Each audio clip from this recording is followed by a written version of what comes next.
Nshuti namwe bagenzi mukurikirana ibiganiro byacu hano kuri Kabaza Web TV, tubaramukije kandi turabashimiye kubona mubandanya mukurikirana ibiganiro byacu. Uyu munsi rero turi mu kiganiro hamwe n'umupfasoni Pamella Mubeza asanzwe arongoye ishira hamwe ryitwa Abdh mu Kirundi canke Abdh mu Gifaransa. Umupfasoni Pamella turabaramukije. Mwaramutse. Ego reka tubaze tubasabe mwidondore muvuge icyo musanzwe mukora naho muherereye kugira ngo abariko barakurikirana ibiganiro byacu bashoboye kumenya uwo muriwe. Ndi umwe mu Rurwanira Agateka ka Zina Muntu, ahanini nkaba jewe nkorera mu gisata kirwanira Agateka ka Zina mukenyezi n'umwigeme ahari hose.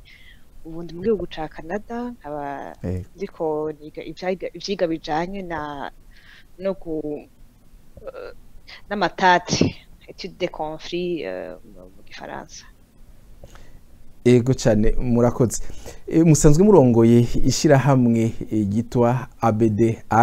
Murashobora kutubwira mu ncamake icyatumye mushinga iryo shira hamwe nico mwihaye nk'intumbero? Ivyo bitumye ni ibintu bibiri canke bitatu nivyo bikomeye.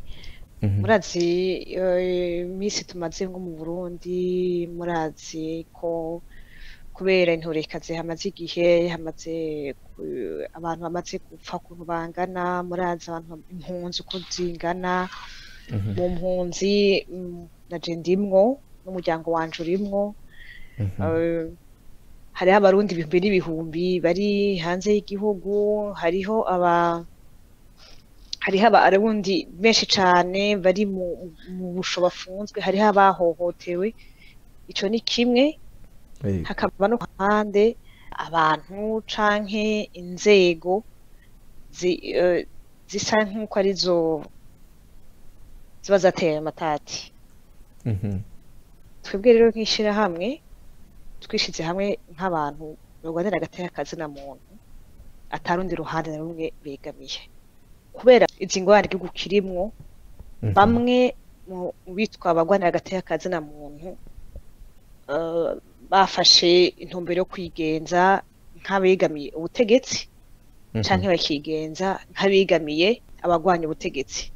Twebwe rero nk'abarwanira Agateka ka Zina Muntu tugasanga ivyo ntibijanye n'akarangamutima k'umuntu arwanira Agateka ka Zina Muntu, kuko les droits humains mu Gifaransa, Agateka ka Zina Muntu nta ruhande kakwiriye kugira. Umuntu uwo ari we wese aguma ari umuntu arenganijwe, naho bari mu ruhande urwo ari rwo rwose abarenganijwe, ahohotewe abahohotewe, bitaravye icari canke ahari. Ico nico kintu kinini ahanini catumye dushinga Urunani, kuko sishira hamwe risanzwe. Urunani rurimwo abaharanira Agateka ka Zina Muntu bari mu gihugu, bari hanze n'abahunze.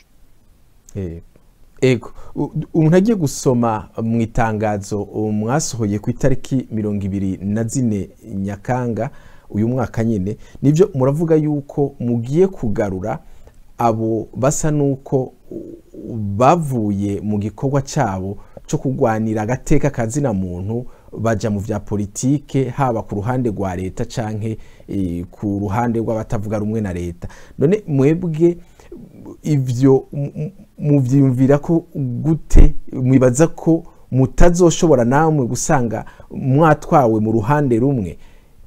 Twaravyitondeye umwanya ukwiye, twarabifatiye umwanya, si ibintu vy'icaduka. Byarafashe igihe gushikaho Urunani ruteba rukavuka, kuko bwo ushobore guhuza abarundi bari hanze n'abari mu gihugu si ikintu gisanzwe. Nuko twasanze yuko turi twese duhuriza ku kintu kimwe, naco kinaduhuza. Twebwe ico duhuriza ko ni kimwe, turwanira Agateka ka Zina Muntu. Kuvuga ngo ntizobishobora ntivyoroshe, ariko ico twiyemeje kurwanira Agateka ka Zina Muntu si ibintu si ibintu vyoroshe na gatoyi, niko umuntu aba avyiyumvamwo, ni nka vocation biba biri muri wewe, ni ibintu uba wumva yuko waravyihaye muri wewe, urumva yuko aribwo buzima bwawe utegerezwa gukora ico utegerezwa gukora, no kuvuga kurwanira agateka kazina muntu utaravye icari canke ahari. Ego, hariya kandi kabazo dufise kajanye n'ukuntu mwashinze iryo shirahamwe canke urwo runani rwanyu. Mu bisanzwe ugiye kuraba mu gihugu cacu nkuko mwabivuze, igihugu cacu cagiye kiraca mu ngorane nyinshi, ingorane zitari nke. Ugiye kuraba na karorero tuza kubaha ku bijanye n'ivya politike, hariho imigambwe ivuka, mu nyuma hakavuka n'iyindi usanga kenshi isa n'ifise intumbero nk'iyindi yari hasanzwe hari. Aha rero tugarutse ku mashirahamwe canke inani z'amashirahamwe nk'urwo runani rwanyu, hasanzwe hari urundi runani mu Burundi rwitwa Forsk. Ubwo nabwo rukaba runani rusa nk'ukumengo ruhurikiyemwo amashirahamwe y'abagwanira agateka kazina muntu. Mbega ni kubera iki mwashimye gushinga canke urundi runani hakugenda ngo mufatikanye nawe wari basanzwe bafise urunani kugira ngo mushobore kuja hamwe mwese mugira inguvu? Mwebwe ivyo muvyibaza kwiki? Simbona ntaho bihuriye na hamwe, kuko n'ibikorwa dukora ntibisa, kuko mu bisanzwe urwo runani Forsk nsanzwe ndarurimwo, ni urunani rwari rujejwe gufasha amashirahamwe kugira ngo ijwi ryabo rishike kure. Nta kintu na kimwe mbona atari uko harimwe amashirahamwe ahanira agateka kazina muntu ahurira muri urwo runani, agahurira no mu rundi, ahandi intumbero ntizisa, kuko twebwe mu runani rw'iwacu hanini tujejwe twihaye kugarura abahengamiye muri politiki, haba muri opposition canke mu butegetsi. Ivyo navyo naho ndiko ndabibona mu ma statut yo muri Forsk, ariko naryo nyene rihurikiyemwo amashirahamwe ahari agateka kazina muntu, amasendika, amashirahamwe araba ibijanye na environnement, ibidukikije. Twebwe rero urumva intumbero nzisa, donc ntaco bihuriyeko, kuko twebwe dufise intumbero nshasha. Sinibaza no ko hari n'indi shirahamwe mu Burundi rimeze nk'iryo rihari, ntaryo nzi, mugabo irashobora kuvuka, ariko mu rwego ntari hari. Ego, dusubiye inyuma gatoya, mwavuze yuko intumbero yanyu ari ukugira ngo mugarure abo bantu, nivyo twari twabivuze ko kare, usanga kenshi baragiye mu vya politike. Mbega mwebwe musigura gute kwisuka muri politike? Mumenya gute ko ishirahamwe kanaka canke umuntu kanaka gwanira agateka kazina muntu yisutse mu vya politike? Mwe mubimenya gute canke mubisigura gute? Kera tutarahunga, tukiri ahanini amashirahamwe menshi ari muri Forsk, twarigeze kuba tuvuga yuko abantu bose bafise berekana comment dire, les signes distinctifs canke les signes zerekana umugambwe, ko abo bantu tuyamiriza, kuko baba bataye akarangamutima katuranga twebwe nk'abagwanira agateka kazina muntu. Ubu twarabonye abantu binjira mu nzego z'inani za politiki, twarabonye abantu bibagira ico bajejwe bakavugira ubutegetsi, twarabonye abantu bibagira yuko umuntu ahohotewe ahari hose, imbere yo kuraba ntibinakire no kuraba hari canke aho yajava, wowe uraba ico yabaye, ukavuga uti uyu muntu bamuhohoteye, uyu mukenyezi bamukubise, canke uyu uyu mutama bamwatse itongo ryiwe canke uyu mwana baramwirukanye ku ishure utabanje kuraba ngo uyu yegamiye aha canke yavuye aha canke abaha. Ivyo hariho vyinshi bitwereka yuko abantu benshi bataye umurongo. Nabatahaye akarorero ka mbere n'abantu binjira mu nzego z'amashirahamwe atakindi kintu na kimwe novuga ngo ajejwe canke ikindi kintu akora atari ikintu ca politike. Ndiko ndabura amajambo nokoresha kugira ngo vyumvikane neza ico ndiko ndashaka kuvuga. Ni kuvuga ama structure politique ntivyumvikana yuko umuntu aje agateka kazina muntu ntabibujijwe kujayo, ntabujijwe kuja mu mugambi no kubushinga ntabibujijwe kuko n'uburenganzira bwiwe nk'umunyagihugu ari wo wose. Mugabo muri ako kanya abanza kuva hamwe hama akaja ahandi, nuko twe tuvyumva. Canke ntahengame kubera umugambwe asanzwe arimwo canke urwego asanzwe arimo. Reka tuje ku kandi kabazo kugira ntahengame arava hamwe akaja ahandi, mugabo kubamwo hose ntibishoboka. Yego cyane. Reka tuje ku kandi kabazo. Inama nkuru y'igihugu ijeje umutekano mu Burundi eruka gufata ingingo yo guhagarika amashirahamwe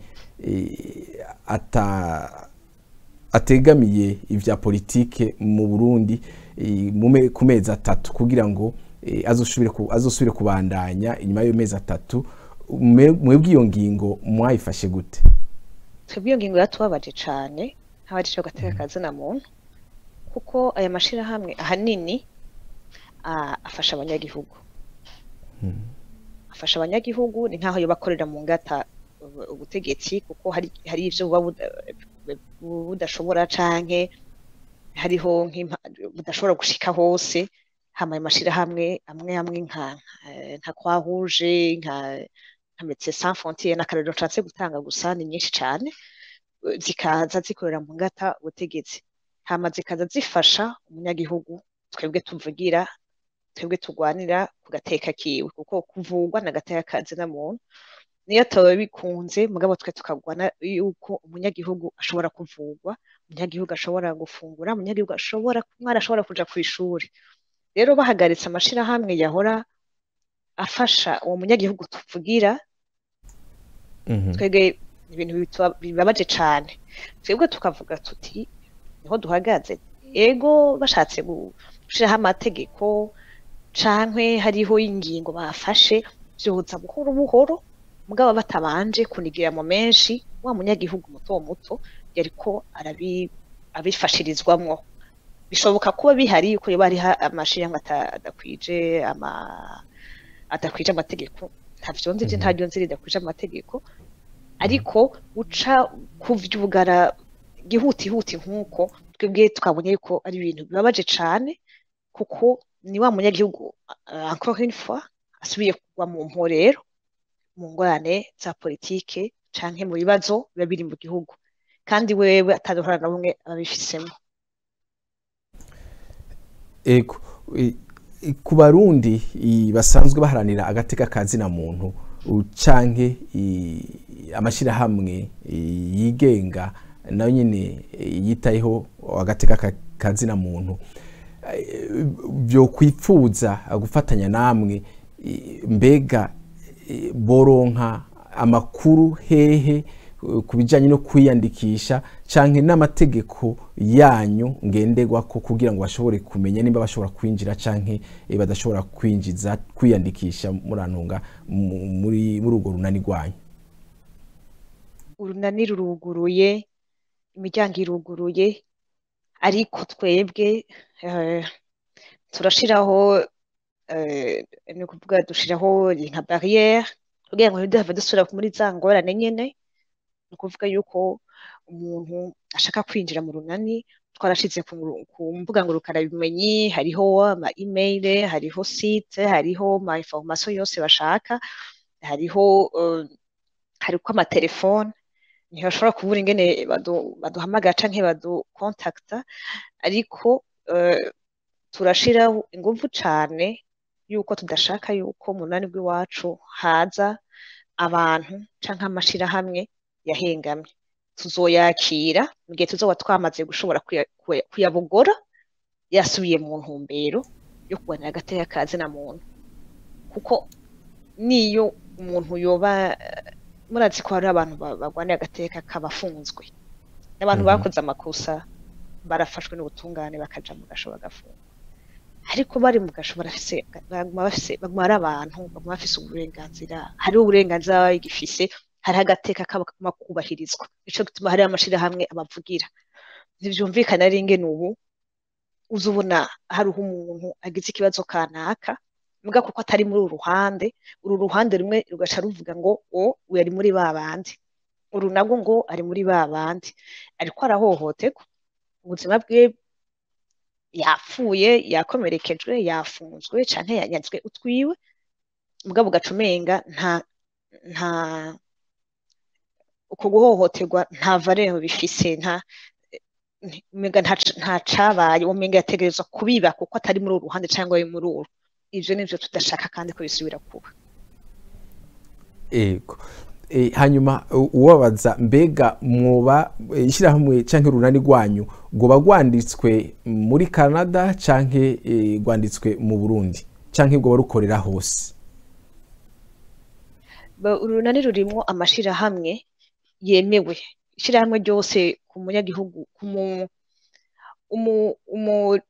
uwuserukira ishirahamwe wese ari muri uru runani ava mu ishirahamwe rifise aho ryanditswe bivanye n'igihugu arimwo.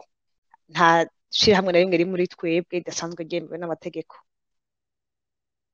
Ego, akajambo rero ukanyuma kuri ayo mashirahamwe n'abarundi barwanira agateka ka zina muntu boba bipfuza gufatanya namwe nakahe? Nuko abantu bereka kwitiranya ibintu kandi bakagumana ubuntu. Hari naho ashobora kuba ari amaronko atuma abantu batakaranga, hari naho ashobora kuba ari ukunda kuboneka bituma bata umurongo, birashoboka, ntavyo nzi, mugabo byo bisaba yuko umuntu wese ajeje agateka ka zina muntu ahari yuko yo kubitiza agateka mpembera kibuka ico yari yariyemeje n'igituma yari yaciyemeje, ntama akagaruka akagwanira agateka ka zina muntu. Ariko ashatse kuja mu bya politiki nukuri umunyagihugu wese afise uburenganzira bwo gukora ico yiyumvamwo, mugabo atabanje gushira mu nzira mbi canke kwerekana isanamu mbi bagenzi we canke abo bari kumwe, abo bakorana canke abo basangiye urugendo kugwanira agateka ka zina muntu. Kuko kuri twebwe mwishirahamwe iwacu abantu bose barangana, abantu bose imbere y'amategeko ni bamwe, abantu bose imbere y'amategeko ubuhohotewe uwo ari we wese, ahohoterwa n'ubutegetsi, ahohotewe n'umugwi urwana, tweguma tuvuga yuko uwo muntu yahohotewe, uburenganzira bwiwe bwahungabanijwe. Twebwe nuko tuvyumva. Eko Umupfasoni Pamella, turabashimiye kubona mwitavye ubutumire bwacu. Murakoze cyane. Ego murakoze kandi inshuti namwe bagenzi rero tuzosubira mu kindi kiganiro aho tuzobashikiriza yandi makuru naho ubutaha. Murakoze.